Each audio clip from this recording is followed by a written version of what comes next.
Carolina Insider is presented by Wells Fargo, official sponsor of Carolina Athletics. Welcome back to the show. Thanks for being here with us. Of course, underneath the Carolina Insider umbrella, we also have streaming shows throughout the week. Hope you're able to join us on any of those Go Heels social channels. Part of that is our weekend recap. Adam Lucas and I sit down and talk about some of the happenings around Carolina athletics. Let's let you take a little look at this week's version of that. Tar Heels, after that 4-game swoon where they had all the travel, they've still had a lot of travel, but they've been able to pull off 4 consecutive wins, the 2 home wins over Georgia Tech and the Citadel. More recently, the victory in New York against Ohio State, and then a very solid win over Michigan in Charlotte. Really impressive stretch for Hubert Davis and his team. Especially these last 2 at these neutral sites, the win over Ohio State at Madison Square Garden, the win over Michigan at the Spectrum Center. They just felt like NCAA tournament games. Yeah. And that'll help the Tar Heels as you get later into the postseason, both the ACC postseason and the NCAA postseason. Those are going to feel like more familiar environments because you played in these types of games. Now, you may not have quite the boisterous Tar Heel crowd in the postseason that Carolina had both in New York and in Charlotte. Those were great crowds.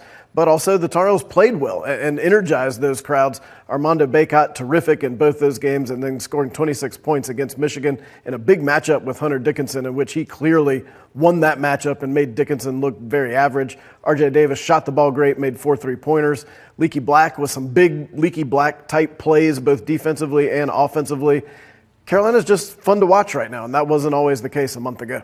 28 and 15 for Bacot in the win over Ohio State, then 26 and 5 more rebounds in the victory over Michigan. Certainly he, as Adam referenced, multiple guys have played well, but Bacot really having a strong back-to-back games against good teams. Adam, another thing that the Tar Heels have done well is they've started sharing the ball much better and not turning it over as much, although the Heels were never turning it over a ton. But in relation to the assist, it was a number that they did not like. RJ Davis, Caleb Love, of course, they have the ball in their hands so much. Those guys and others really doing a much better job in that assist-to-turnover ratio. The Davis and Love assist-to-turnover ratio was in the negative during the 4-game losing streak. They had 18 assists and 21 turnovers. But now in this 4-game winning streak, they've got 37 assists, 21 turnovers. It just looks like it's flowing better. I think part of that's due to some increased defensive pressure that's creating some opportunities to run, and the Tar Heels really being conscious of looking ahead. I think Caleb Love's done a better job of looking for his teammates, especially Armando Bacot. They seem to have a pretty good connection. And just the Tar Heels seem to know where each other are going more specifically than they did earlier, where it just felt like they were thinking too much.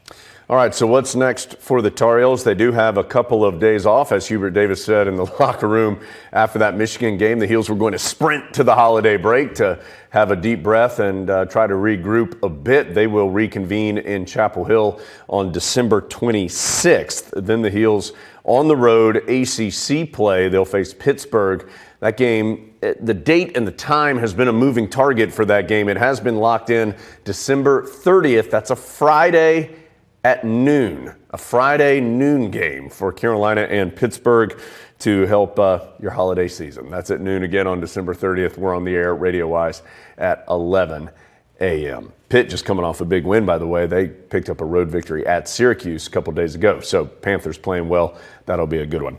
All right, Adam, let's talk a little football. It has been an incredible few weeks for the Tar Heels and for everybody. We mentioned this a week or two ago. This first 3 weeks or so of December has become the craziest time for college football. There's multiple reasons for that. Part of that is the early signing day.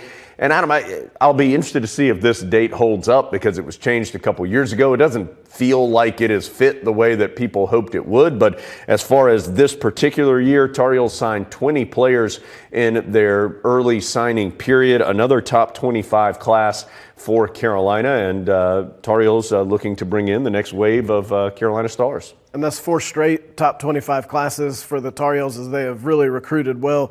20 signees, 10 of them are going to enroll early. That used to be a rarity, and now it's almost the norm. You've got every position group represented. You've got 11 on defense, 9 on offense. Tar Heels felt like they filled a lot of needs. But as Jones said, I really think this calendar has got to be adjusted. This is a calendar from about 3 years ago. And the world has changed since then in college football in a lot of ways. You've got a lot of things going on now with the transfer portal, with players coming in and going out, some of which you may have heard about that we can't all fully discuss right here on these pages. But so the Tar Heels roster in a little bit of flux as they get ready for the Holiday Bowl. But it's not just the player roster. It's also the coaches as Carolina tries to incorporate some new faces on the coaching staff.